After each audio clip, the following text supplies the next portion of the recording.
Hi guys, I'm out again for another wild camp in the woods, and this time I'm trying something different.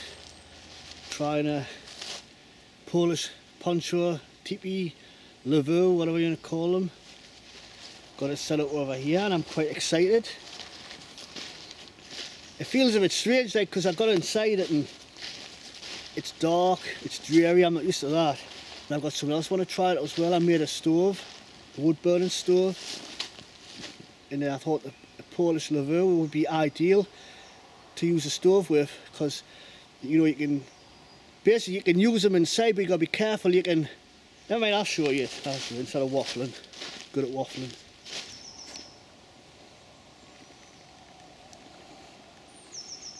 So yeah, I love them or you hate them. You know, but for the price you can't go wrong. If it's lightweight backpacking you do, it's maybe it's not for you, and they're quite bulky as well, and you've got the hassle of having to waterproof them, but you don't do it straight away because you've got to season the canvas. You've got to let it get wet a few times because the material expands and contracts and closes the holes where the thread holes. As you can see, I still got to put my carpet in, but there's plenty of room in there. You know, lie along there.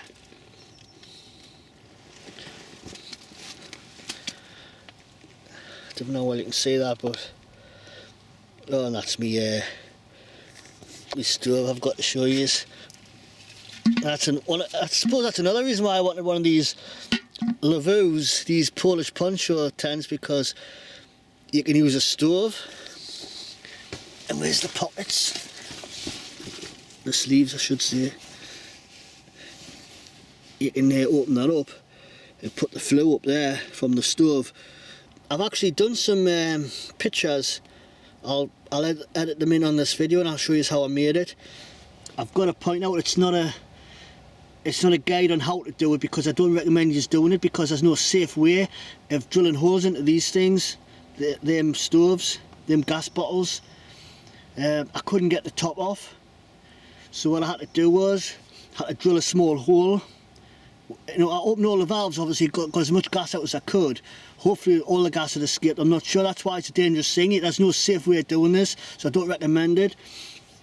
And like I said, drill a small hole and fill it up with water and left it for an hour or two, just, you know, get rid of any residue gas that was in there. And I got the angle grinder on and I just, you know, I could have weighed it. I'm not a welder, I haven't got a welder, I've never tried to do it, so basically it may let a little bit of, and that's another reason why I've got to have it in the doorway as well, because it will leak fumes because it's not sealed. Like around here, it's not welded. That's just I think a 400 gram, just a baked beans tin. You can use any tin, they're all about the same size. And I just used the angle grinder, cut a circular hole in, got the file on it, got it as round as I could, but it's not perfect. I mean, you can see there, there's gaps in that. And what I could have used like exhaust putty or something, just to, you know, like seal the gap. So, because I have tried it, and smoke does come out of here just very slightly, so having it in there with the flue, the chimney going up through the, you know, the hole where the arms go in for the poncho, it isn't recommended because it's dangerous. You can get carbon monoxide poisoning, and I'm going to be sleeping in there with the doors open anyway. I'll be in a bivvy bag because I've got a downfill sleeping bag, and any condensation or water is just going to drop onto my bag and get it wet, so I'm going to be in a bivvy. So obviously if it does leak, I'm protected. But I don't like lying in tents. To be honest with you, it's just to try this out. It is my first choice for coming here today and camping. I would have tried my new hammock out, but I wanted to try this. You know, and like I say, I hope it does rain a little bit. Tried it in the garden, splashed it and it did leak a little bit, but I was sort of like giving it some depth with a hose. And I was giving water, it was like force 10 on the side of it, just what I kind of across, you know, and that's how it got in. It just got in through the stitching on where the two punches are joined together, and it's no biggie. So I'm quite pleased with it. I'm quite hidden here. My secret camp in the Lavvu, Poncho, whatever, tent, Lavvu, whatever they call them out of there. So what you do is you clip one side of the tin and not the other, and they just slot together because it makes it thinner and it fits in. It's a bit of a faff, but they do go together. Got to be careful because the edges on here are razor sharp. I cut mine with the Dremel.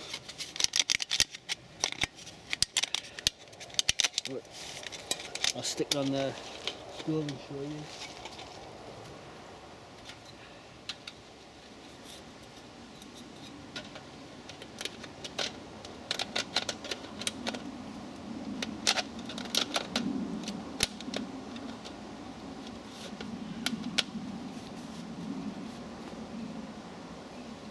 Just the horse's knob, and that's wide enough there to stick a mess tin in so I can heat water up, heat food up when I've got a bed of coals on the stove. I mean, you can just keep making this as tall or as short as you want, but I'll close that down a little bit when it gets cooler later, and that should be sufficient to warm the inside. You don't actually have to have one of these in the tent, you know. It's not going to get to minus 30 degrees centigrade in this country. You know, you don't need it in there. In the doorway is sufficient. It should radiate quite a bit of heat. Keep me warm anyway.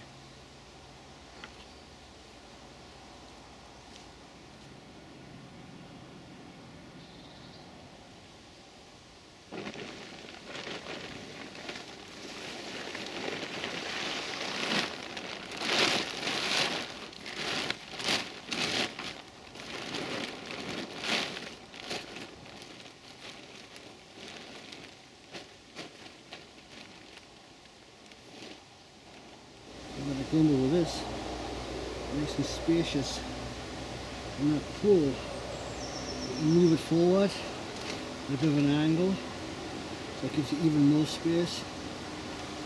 But that's me, kind of like fully stretched out. Feels a bit uneven on my back, but I could sort it out later.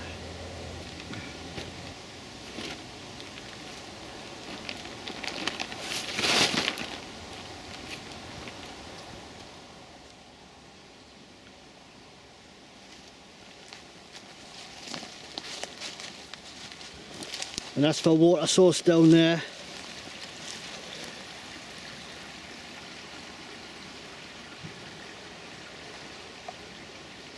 And if any of you have watched my last video, you know I had to use a rope to get down to get some water. But it was just washing line and it was cutting into my hand, so I've getting some better rope. It's not climbing rope, it looks like it, but it's not. It was only £1, reduced from $3.99. It's only got a maximum rating of 80 kilograms. Oh, that's good for us tying down tarps and just general purpose cordage for whatever, but you can't really put a lot of weight on it. In fact, there's a lot of stretch in it.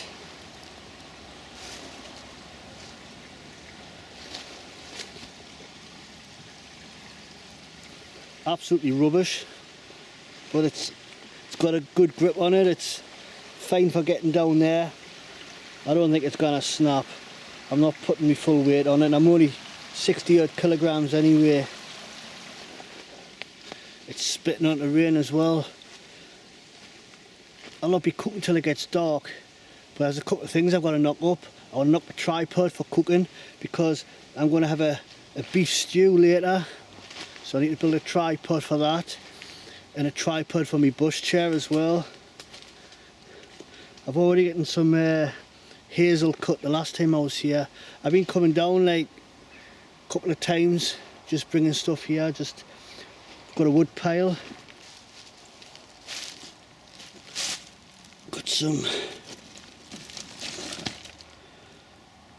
got some nice sized logs there, which I can split for the stove later. Keep them for keeping warm when I'm in my Lavvu. Beaches there, water beauty.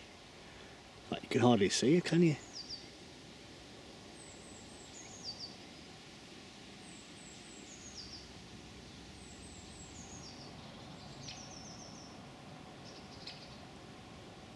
I'm getting sidetracked here, you know. I've come to look at the river and I'm looking for bulbs. It's just to show you the difference between bluebells and wild garlic. You've got two bulbs.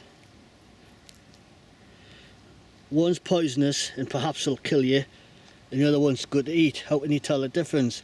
If you can't possibly identify it, but you know that as, you know, wild garlic and as bluebells. I mean, looking at that you think, oh, spring onion, wouldn't you? And you think that would be good to eat, but you wouldn't be farther from the truth, because that's poisonous, has no smell, whereas the wild garlic, you know, like a split it, break into it, and you can smell the garlic. So, and plus you can tell by the shape as well, because they're more elongated. So don't make the mistake of picking the wrong bulbs, because one will kill you, or well, at the very worst it'll kill you. At the very least it'll give you a really bad belly. I think I'll collect a few of these and put them in my stew later.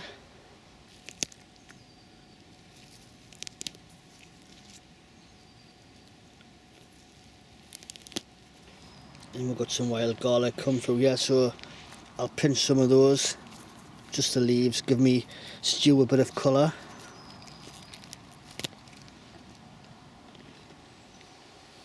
And just to smell them as well, to possibly identify them.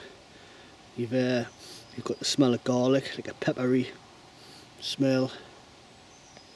But the young shoots of the bluebells, they are different, but unless you're used to looking at them, you can pick the wrong one. So always sniff them as well, just to be on the safe side, because it's so easy to pick them, especially when, like I say, when the shoots are really young, you know, they look very similar.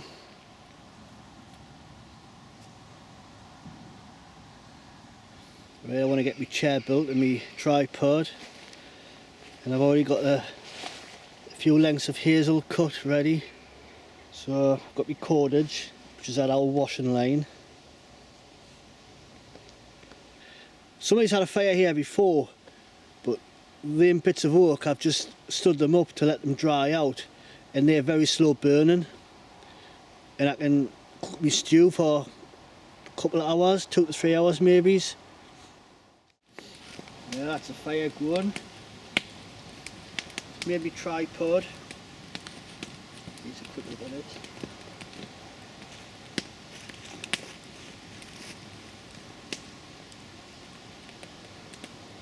Smell it out with a stick. A bit of a notch in there.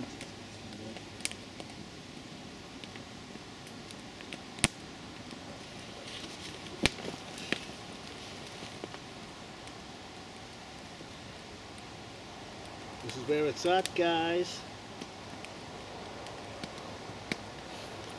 But I'm getting repetitive. Right, I think I'll get me vegetables prepared. Show you what I've got in the way of food. Some nice British beef lean diced steak, 400 grams. Enough there for 2. So definitely a decent sized meal for me, and if there's any leftovers I can always reheat it later. Have some for my supper. A few vegetables. Nothing special really, but beef stew, it's just what you want in really. Got some of this oxo shaken flavour, garlic and herbs. Got a bit of everything in.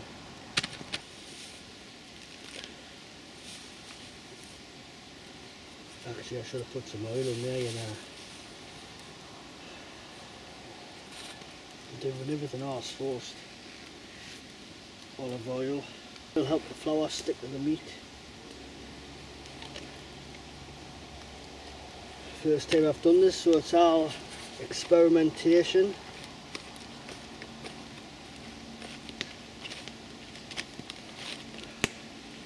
I've mixed oxo cube in there and salt and pepper in with the flour, so easier for seasoning. That's probably all I need. Get that all mixed in, get it coated.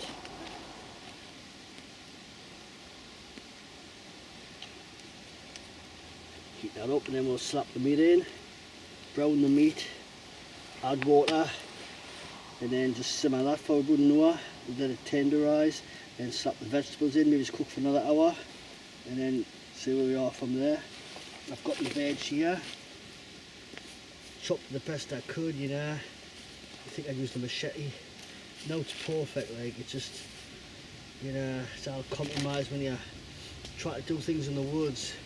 Right, I've got this oil heated up, because that fire is, I'm not careful, it's down middle down.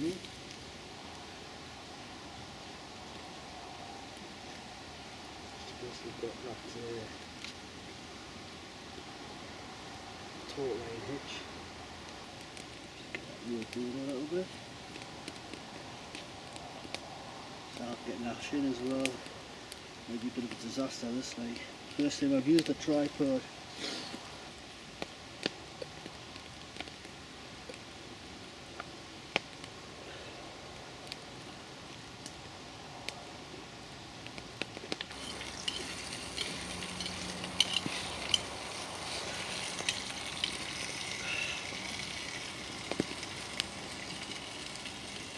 Realise now I should have had a longer spoon.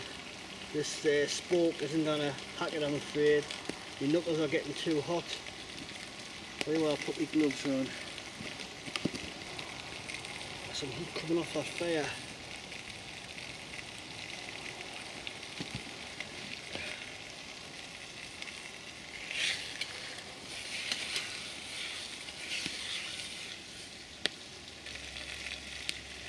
I think I'm sussing it now. Get the water in there, that's brewing enough for me. Just need to slow cook it now and slow cook it for about an hour. Get some water.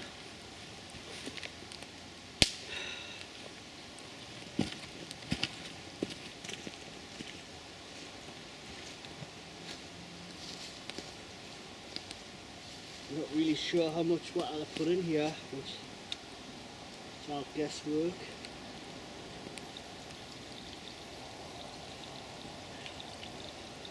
You know, the water can always be reduced, or it can always add more flour to kind of thicken it. The potato and the vegetables, right up. Well, the potato definitely thicken it.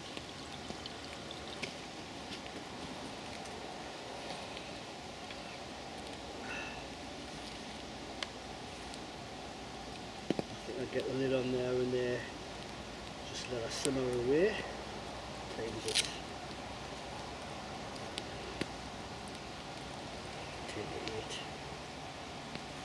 Right, so it's about 9 o'clock-ish. It should be ready to hide the vegetables in.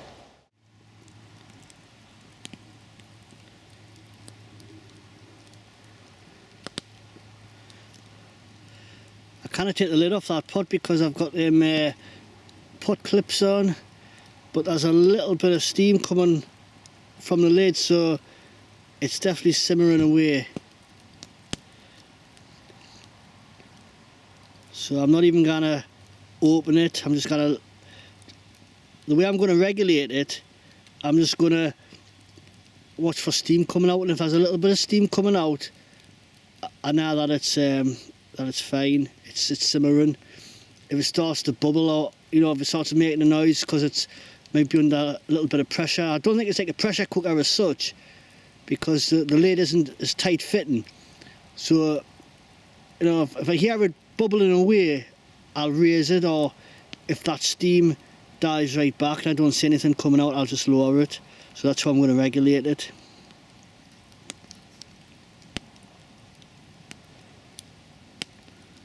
That's what you call a nice fire, that. Nice bit of oak on there, burns really hot and slow.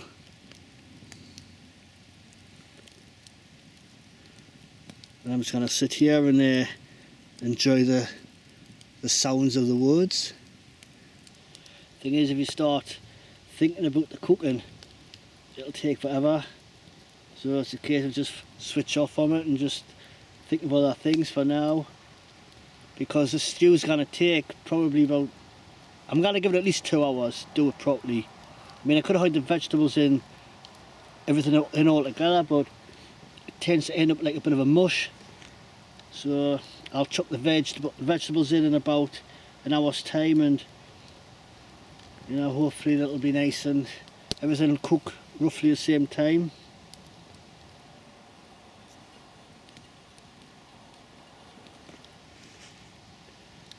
This is what it's all about. Getting out and doing it. I'm in my element now, like.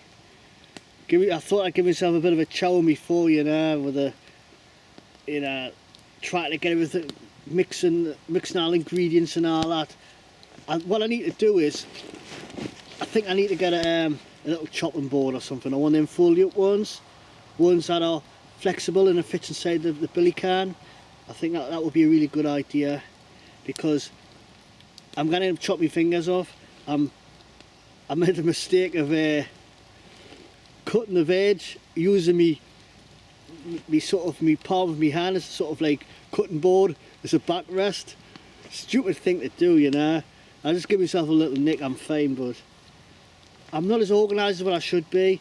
I've tried something new. I've tried the tripod, I've tried preparing vegetables, you know. I had a little wooden board one of the last times I was camping, which was my table and sort of chair, but that went walkabout, so I haven't got that. So all these little things I need to think about. It's not just a case of, you know, a sleeping bag, a tent, you know, a bivvy, a tarp or whatever. There's other things as well. There's things like gloves you've got to have, because otherwise you're going to burn your fingers. You know, you've got to have like means of preparing food. I mean, the knife, me bushcraft knife, TBS Bow bushcraft, it's a lovely knife, but it's high carbon steel, and tomorrow when I wake up there'll be fine surface rust on it. It's not suitable for food preparation. I need a stainless steel knife, something small. But what I should have done, I should have used my Swiss Army knife. Just didn't think. Trying to film, trying to, like, you know, 2 cameras, and just try to do too much, I think, you know, and then getting a bit cheesed off with myself, give myself a bit of a chowing. But know that the meat's cooking there, it's just simmering away. I've got about an hour, you know, to kill. You know, a bit of spare time I can just relax and, you know, listen to talk to you guys and talk shite. Oh dear me. I think what I'll have to do is I'll have to every now and again get me saw. Got my buck saw here, it was today, so every now and again get a nice dry bit of oak and just slap that in there. In fact, it's dying down there now. Give these a look. So when it gets like that, I really need to be hiding a couple of sticks on just to keep it, you know, keep it ticking over. That's a lot of heat in there, mine, but obviously you still need to keep it going. Them other boughs, the other branches, they're not sort of like burning very well, you know, because they're too high up. But I've got plenty of wood lying around. Just use the old bow saw and just keep hacking away at stuff. I've got a nice little branch there, which was from that. It's a dead standing piece of wood, like. I had to chop it down because it was basically hanging over my shelter.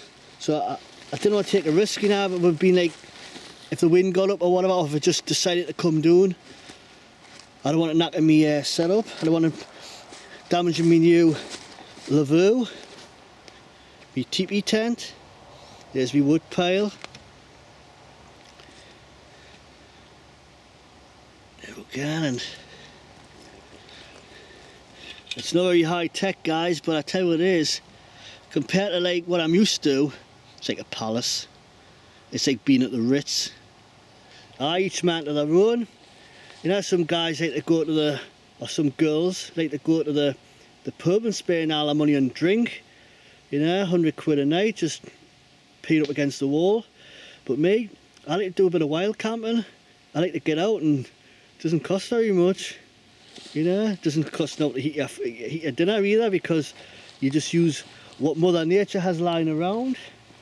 Just deadfall, have yourself a whopping big steak, bring yourself 4 cans, you know, that's what it's all about. Cheaper than going to the pub. You know, some people like to stay in a hotel, but I like to stay in a Polish Lavvu. This is what I like to do. I'm quite pleased with that, like it's quite well camouflaged. Can't wait to try out my new stove. Should have had a bigger chimney, like, but I don't know. I was too stingy to buy one of them, I can't remember what they're called, Frontier stove. I was too stingy to buy one of them. The wife says I could get myself one. Go and get yourself a Frontier stove, because we're going away in the caravan, and we could have took it with us. We could have we could have cooked on it outside and that. But I thought, I like making things. I thought they're not that expensive, but it depends how you look at it. If it's a one-off investment and you're gonna get years of pleasure from it, I don't think they're that expensive. But I thought, well, for the amount of times I'd probably use it, I'll try making a stove, and if that works for me, why buy something when you can make something yourself? I mean, I'm a bit of a skip rat.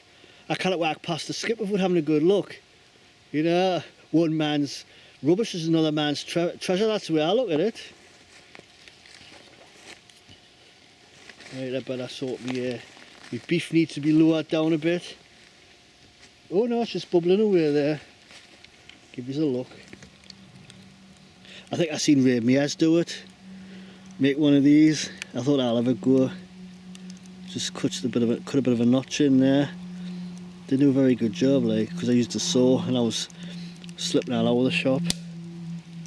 But not a bad little setup.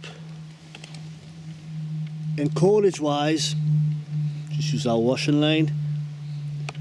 And for the cordage for me not to hang down, that's just cheap stuff. I've got it from Aldi or Lidl's. I can't remember which boots now, like, but it's just cheap 2mm, general purpose cordage. I don't like cutting into my paracord.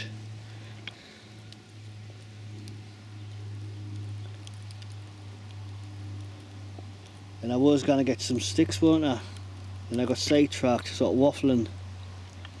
I'm going to switch off for a while because I'm just burning the battery on the camera, and I'm just talking rubbish. I'm happy though. I want a coffee, but I've only brought one pot and I'm cooking in it. So what I'll do is I'll have my casserole when it's ready. Once that's out the way, I can wash me pot out, because I've got the stream down there, and I'll have a nice coffee for supper. Right, I'm away. Get some more wood. Use my old buck saw there, Old Faithful, with the £1 blade. That's price, not weight. It's actually not very good, that blade. £1 from Wilkinson's, totally rubbish. It was great the first trip, and then after that it just went downhill. So if I give you a little bit look around, that's my bush chair. Just the old tripod lashing. That there's just, that's what's holding the chair, the fabric up. But it's an old dumpy bag, a 1 ton builder's dumpy bag, and that's what I made my hammock from. It's a different one, by the way, it's not the same one. So them things have got quite a few uses. And this is my bit kitchen over here, which is a bit of a mess, as you'd expect from me. I'm very disorganised, and that's all my veg. washed me wild garlic. Got the onions there. There's the rest of the wild garlic. I might not even need to use all the vegetables, but stuff I'll just hide it all in. It's not that much there. And I can have seconds later because there's a ton of meat.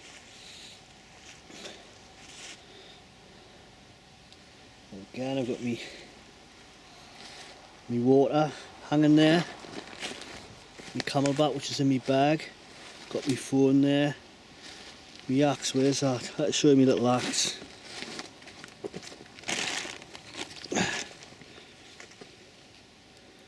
I've got the baby brother of the Hultafors hunting axe. I couldn't resist it, I had to go and get it. The trekking axe, I think it's called. 500-gram head on it. Ideal for backpacking. You know, sharp as anything, as you expect. Cuts paper. Did the paper test on it. Fine, brilliant, excellent.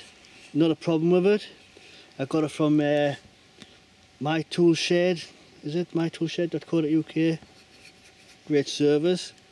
Only costs about £3 something delivery. Next day delivery as well. Can't fault it. Look at that, man. Dinky little thing. But that's fine just for chopping, you know, just light work. It's obviously you kind of chop trees doing with it, but for, you know, small camp chores, you know, collecting a little bit of firewood. It was mainly for the stove tonight because I've got to chop them small logs up into smaller chunks to feed it in, so, you know, otherwise I wouldn't have bothered bringing it, but couldn't resist showing you. I'm going to do a review on it. Like, you know what I think about these are just brilliant axes. You know, 2/3 the price of the Grantsford Brooks.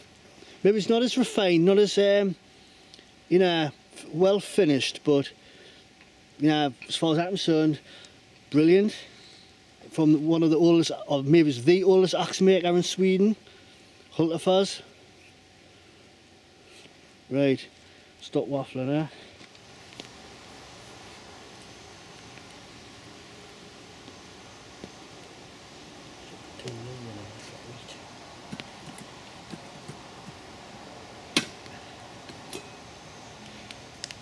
Reduced quite a bit, like, have to put some more water in.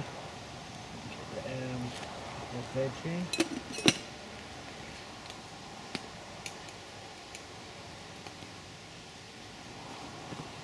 Leave the lid off this time, because as soon as the veg is soft, that's it done.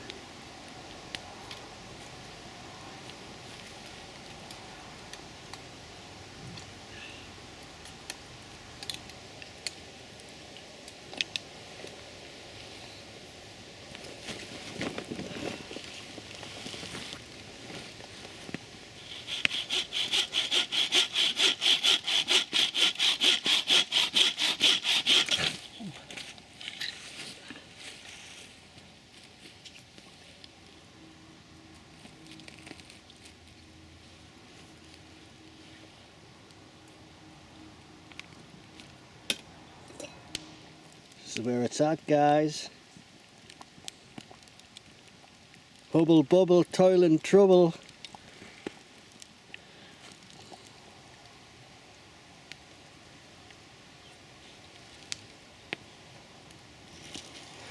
Ain't bad at all.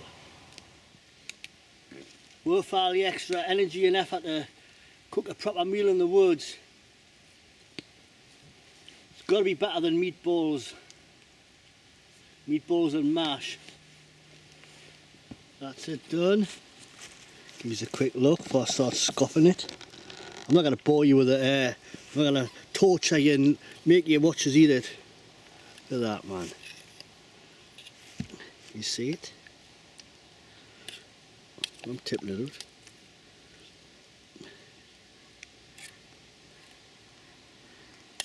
Ah, that meaty goodness.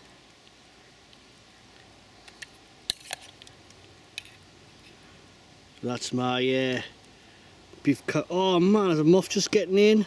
Oh, look at that. Bit extra protein. It's because the moth flies to the light. Right, I'm going to move away, get it eaten. Please have seen that, otherwise we're eating the damn thing. I hate them kind of dinners where you hunt the meat. You're always looking for the meat, but you can't grumble over a meal like this. Now when you're that hungry and it's red hot, you just can't wait for it to cool down, and you just keep burning your lips. Look at that. Big chunk of meat.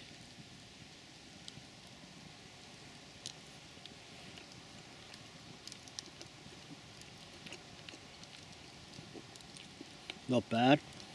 Could have been done a little bit longer, the meat. Yeah, a bit more tender, but still not bad, that.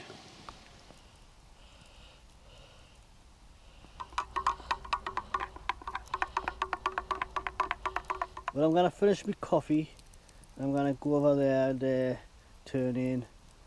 I'm going to transfer some of them hot coals over to the stove and run it in the tent for a while, see how it fares. It's not warm, it's not too cold. I don't need to run it all night, just to try it out really. Quick look around.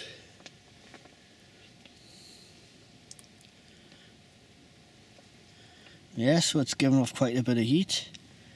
It's ticking over quite nicely. I've got a little bit of wood. I don't think I'll be putting much else on. Just let it run out now. Right, that's it. Good night from me, and I'll see you all tomorrow morning.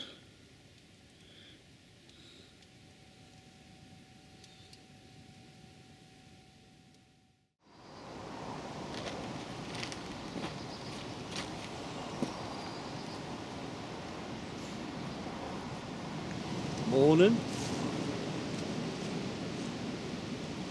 I've got no crack. It's pointless talking. I had a canny enough sleep last night. Nice and mild. I didn't even need to have a fire on or even a stove on. That Poncho tent, it's dark inside.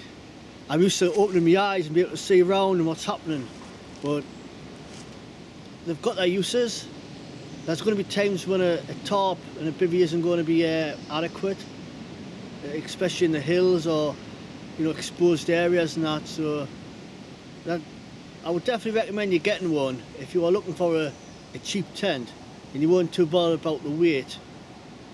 And, they're 3.4 kilos. They are quite heavy for what they are, but they're cheap as chips. So it depends what you want them for really. But I've got to get away. I'm waffling on too much here, and yeah, that's another camp. First camp of 2016 actually, so right, I'm away and I'll catch you all in the next one.